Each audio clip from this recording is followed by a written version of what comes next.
Iran के रहबर आला Mushtaba खामनाई security वजूहात के सबब अपने वालिद साबिक रहबर आला आयतुल्लाह अली खामनाई की आखिरी रसूम में शामिल नहीं होंगे।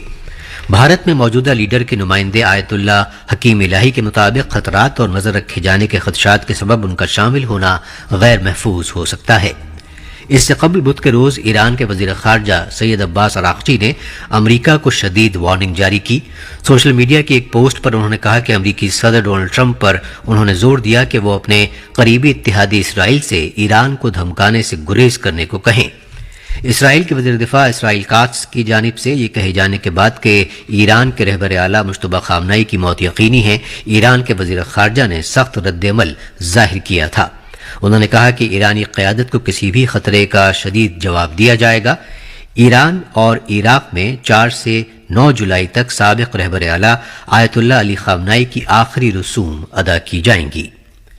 बिहार के governor lieutenant general retired Syed अता हसनैन और खारजी उमूर के वजीर ममलकत पाबित्रा मार्गरेटा ईरान के रहबर आला आयतुल्लाह सैयद अली खामनाई की आखिरी रसूम में शिरकत के लिए आज ईरान जाएंगे।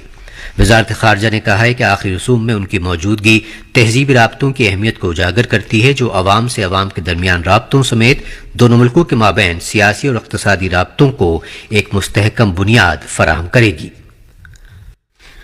यूक्रेन की राजधानी कीव पर रूस की जानिब से ड्रोन और मिसाइल के बड़े हमलों में 27 अफराद हलाक और दीगर 90 जख्मी हो गए हैं। कीव में खासतौर से रिहायशी इमारतों और शहरी बुनियादी ढांचे को 30 मकामात पर नुकसानात की खबर है। रूस की वजारत दिफा ने एक बयान में कहा है कि यूक्रेन की जानिब से उसके शहरी बुनियादी ढांचे पर तवील सिलसिले के हमलों के जवाब में बुध की रात ये हमले किए गए। थाईलैंड में शुमाल मशरक़ी मुकदहन सूबे में 11 साल के एक लड़के ने एक पिकअप ट्रक यात्रा के लिए जाने वाले राहिबों के एक ग्रुप से टकरा दिया। इस वाक़े में 9 राहिबों की मौत हो गई। 13 दीगर जख्मी राहिबों को अस्पताल में दाखिल कराया गया है और इनमें से 3 की हालत नाजुक बताई गई है। पुलिस के मुताबिक मज़कूरा लड़के को हिरासत में ले लिया गया है। जनूब मगरबी मानसून दिल्ली में मजीद आगे बढ़ गया है। ये गुजरात के कुछ और हिस्सों, उत्तर प्रदेश के बकिया हिस्सों, मध्य प्रदेश के ज्यादातर हिस्सों और हरियाणा, पंजाब और राजस्थान के कुछ हिस्सों की जानिब भी बढ़ रहा है। मौसमियात के महकमे ने गुजरात, कोंकण, गोवा, मध्य महाराष्ट्र, ओडिशा और मगरबी मध्य प्रदेश में कहीं कहीं बहुत शदीद बारिश और कहीं बहुत ज्यादा शदीद बारिश की पेशगोई की है। दिल्ली में मतला अबरारूद रहने के इम्कानात के साथ साथ दिन में हल्की बारिश हो सकती है। ख़वातीन के आईसीसी T20 आलमी कप के दूसरे सेमीफाइनल में मेजबान इंग्लैंड जनूबी अफ्रीका को 40 रन से हराकर फाइनल में पहुंच गया है। यह मैच लंदन के किंगस्टन ओवल में खेला गया। पहले बल्लेबाजी करते हुए इंग्लैंड की टीम ने मुकर्ररा 20 ओवर्स में 5 विकेट के नुकसान पर 169 रन बनाए। इंग्लैंड की तरफ से एनसी ब्रंट ने सबसे ज्यादा स्कोर किया। उन्होंने 47 गेंदों पर 75 रन बनाए। जनूबी अफ्रीका की टीम 20 ओवर्स में 8 विकेट के नुकसान पर 129 रन ही बना सकी। एनसी ब्रंट को मैच का बेहतरीन खिलाड़ी करार दिया गया। आलमी कप का फाइनल मैच इंग्लैंड और ऑस्ट्रेलिया के दरमियान इतवार को लॉर्ड्स के मैदान पर खेला जाएगा। फीफा आलमी कप में स्पेन ने ऑस्ट्रिया को 3-0 से शिकस्त देकर प्री क्वार्टर फाइनल में अपनी जगह बना ली है। यह मैच कैलिफोर्निया के इंगलवुड में लॉस एंजलिस स्टेडियम में खेला गया। स्पेन की तरफ से 36वें मिनट में माइकल ओयार्ज़बल ने पहला गोल किया, जबकि मैच के 66वें मिनट में पेद्रो ने दूसरा और 79वें मिनट में माइकल ओयार्ज़बल ने एक और गोल करके स्पेन की जीत में अहम रोल अदा किया। भारतीय क्रिकेट कंट्रोल बोर्ड बीसीसीआई ने श्रीलंका के खिलाफ 2 टेस्ट मैचों की सीरीज के लिए भारतीय टीम के प्रोग्राम का ऐलान कर दिया है। ये मैच आइंदा माह की 15 से 27 तारीख तक खेले जाएंगे। इफ्तिताही टेस्ट मैच आइंदा माह की 15 तारीख से गाल बैनुल-अक़वामी स्टेडियम में खेला जाएगा, जबकि दूसरा टेस्ट मैच आइंदा माह की 23 तारीख से कोलंबो के सिनहालीस स्पोर्ट्स क्लब में खेला जाएगा। ये सीरीज आईसीसी आलमी टेस्ट चैंपियनशिप 2025-27 का एक हिस्सा है। ये थी वज़ीर आज़म मोहम्मद शहबाज शरीफ आज से इस्लामी जमहूरिया ईरान और तुर्की के सरकारी दौरे पर रवाना होंगे।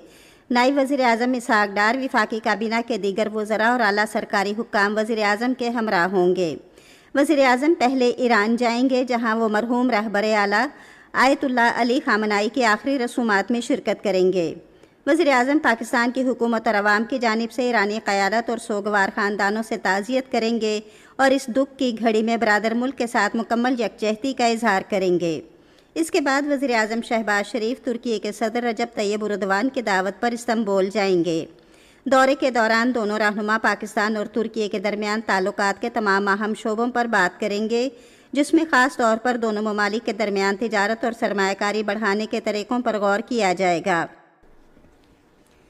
پلاسٹک تھیلے کے استعمال کی روک تھام کا عالمی دن آج منایا جا رہا ہے۔ اس دن کو منانے کا مقصد عوام میں پلاسٹک سے پیدا ہونے والی آلودگی کے خلاف آگاہی پیدا کرنا ہے۔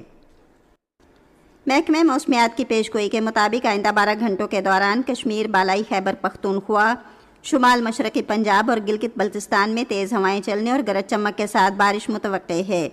ملک کے دیگر حصوں میں موسم گرم اور خشک رہنے کا امکان ہے۔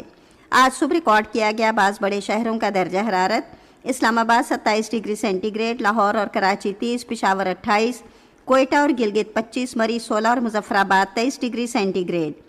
سری نگر، پلوامہ، اننت ناگ، شوپیاں اور بارہمولہ میں مطلع جزوی طور پر ابرآلود رہنے، تیز ہوائیں چلنے اور کہیں کہیں گرج چمک کے ساتھ بارش کی توقع ہے۔ آج صبح ریکارڈ کیا گیا درجہ حرارت: سری نگر، پلوامہ اور بارہمولہ میں 19 ڈگری سینٹی گریڈ، جموں 29، لے 8، اننت ناگ اور شوپیاں میں 20 ڈگری سینٹی گریڈ۔ وینزویلا میں شدید زلزلہ آنے کے ایک ہفتے بعد ہلاکتوں کی تعداد 2000 سے تجاوز کر گئی ہے۔ قومی اسمبلی کے صدر خورخے روڈریگز نے بدھ کے روز بتایا کہ ہلاکتوں کی تعداد 2295 تک پہنچ گئی ہے۔ 24 جون کو 7 سے زیادہ میگنیچیوڈ کے 2 زلزلوں کے بعد سے ریسکیو کی کارروائیاں جاری ہیں۔ وینزویلا کی حکومت نے اعلان کیا ہے کہ بدھ سے 7 روزہ سوگ کا آغاز ہوگا۔ یہ اعلان ایسے وقت سامنے آیا ہے جب وینزویلا اور دیگر ممالک کے امدادی کارکن منہدم عمارتوں کے ملبے تلے پھنسے افراد کی تلاش جاری رکھے ہوئے ہیں۔ ہسپانوی اخبار ایل پائیس کی رپورٹ کے مطابق لاگوائلا کی بندرگاہ پر اپنے پیاروں کی تلاش کے لیے بڑی تعداد میں لوگ جمع ہو رہے ہیں، جہاں سینکڑوں لاشیں شناخت کی منتظر ہیں۔ اقوام متحدہ کی ایک ایجنسی کا کہنا ہے کہ سانحے کے ایک ہفتے بعد اب بہت سے زندہ بچ جانے والوں کو خوراک اور پانی کی بڑھتی ہوئی قلت کا سامنا ہے۔ متاثرہ افراد کو امداد پہنچانا ایک بڑا چیلنج بنا ہوا ہے، جس میں خوراک کی فراہمی اور پناہ گاہوں کی تیاری شامل ہے۔ جاپانی وزیر خارجہ موتیگی توشیمیتسو نے اپنے یوکرینی ہم منصب کو جاپان کے اس موقف سے آگاہ کیا ہے کہ وہ یوکرین کے ساتھ کھڑے ہونے کے اپنے مستقل موقف سے کبھی پیچھے نہیں ہٹے گا۔ انہوں نے ٹوکیو کے دورے پر آئے ہوئے آندرے سیبیہا کو بتایا کہ جاپان یوکرین میں منصفانہ اور دیرپا امن کے حصول کے لیے کیف کی حمایت جاری اور روس پر پابندیاں برقرار رکھے گا۔ دونوں نے بدھ کی شام ٹوکیو کے ایکورا گیسٹ ہاؤس میں بات چیت اور ورکنگ ڈنر کے لیے ملاقات کی۔ ملاقات تقریباً 2 گھنٹے جاری رہی۔ یوکرین پر روسی حملے کے حوالے سے موتیگی نے کہا کہ جاپان طاقت کے ذریعے موجودہ حیثیت کو تبدیل کرنے کی کسی بھی قسم کی یک طرفہ کوششوں کو برداشت نہیں کرے گا۔